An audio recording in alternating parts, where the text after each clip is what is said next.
Stephen Chick, Professor of Technology and Operations Management and the Academic Director of the Healthcare Management Initiative at NSEED, wrote an article for NSEED recently which has actually some pretty interesting application, not only in healthcare, which is what it's intended for, but really industry as a whole.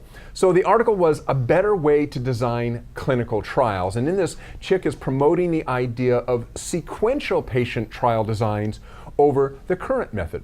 So a lot of you are probably familiar with how patient trials work. We'll kind of recap it real quick here. Currently, the way patient trials are conducted is the group designing the trial have to first compute how many participants do they need to achieve a statistical goal, let's say a 95% confidence interval. The trial can only start once this number of patients has been reached, which in this can be quite large. And so you need to wait for all of those patients to be enrolled first before you can start the trial. Now, it's not uncommon, says Chick, for there to be delays in getting enough patients. Of course, time equals money and possibly falling behind your competitors in the medical device or pharmaceuticals industry. Yeah, sure. And of course, this is going to drive the cost of the trial up. So what he's saying is like, look, you said, okay, we need 1,000 people. Sure. We got to wait for them before we can start the trial. And that could take a while. Yeah. A lot of things can delay that. So instead, Chick and his cohorts suggest sequential trials. This, writes Chick, is a specific type of adaptive trial design that allows for the gradual enrollment of smaller groups of patients. So we mentioned 1,000 patients. So instead of waiting for 1,000 patients to be enrolled, for example, and like we said, who knows how long that can take, the trial can start with maybe, let's say, 200 patients. So you get 200 patients, now you start your trial. Now, based on the results of this group, the investigators can decide whether to enroll the next batch or to stop the trial right there, thereby managing costs. And you can see the value in this. In the first scenario, you wait to collect your 1,000 patients and then you run your test. If the test has to stop for whatever reason, and by the way, these could be good reasons or bad reasons, sure, a lot of reasons to stop a test, then you have wasted all of that time and energy on those 1,000 patients. On the other hand, if you can gain enough information from that smaller batch to tell you whether to continue the trial or not, then this is going to give you the option to stop her if you need to, which is going to save you money. Sure. A further refinement of this, by the way, that they're working on looks at individual single patient results as they go along rather than doing it in batches of, for instance, 200.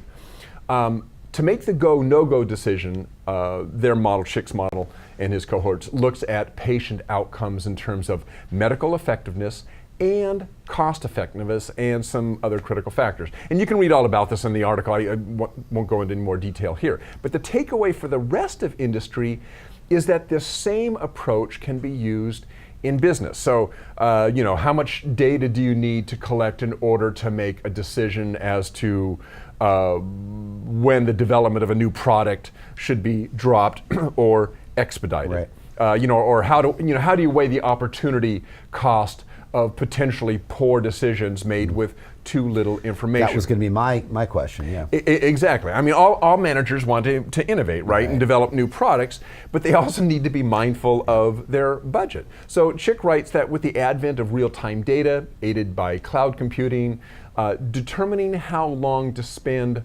learning about a potential new product doesn't need to be all guesswork. It's this kind of dynamic data analysis that can reduce forecasting uncertainty.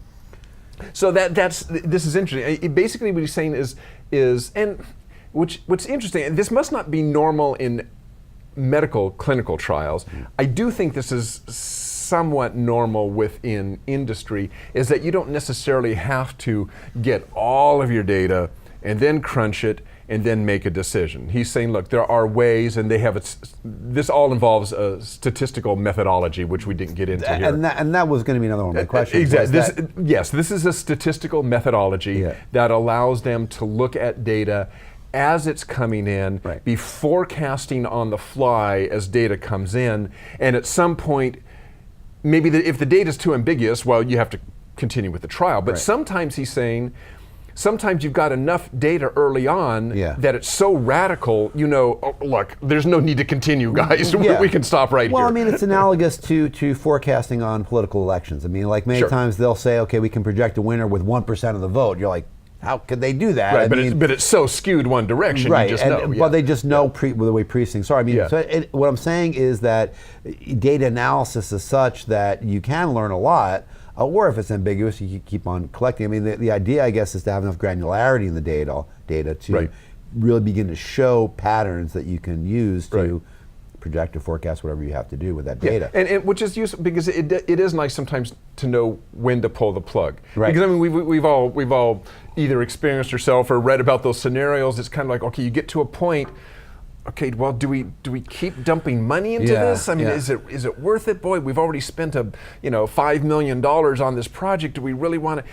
But there's you may want to pull the plug if you've got enough data. And you're calculating and you're doing the analysis right, you may decide, look, it's going to kill us if we keep going. Now is the time to stop. Yeah, there's that sunk cost fallacy, which is one that gets so many people all the time. So it relates to that too. Yeah, good stuff there. Good stuff by Stephen Chick and InSeed always gives us great stuff. I mean, of all the stuff that we pull when we collate stuff. InSeed and Knowledge at Wharton. I mean, if anybody wants to go out and just research a lot of just random business related stuff, InSeed, Knowledge at Wharton, really two good resources to kind of bookmark and go out there every now and then take a look at. That's right.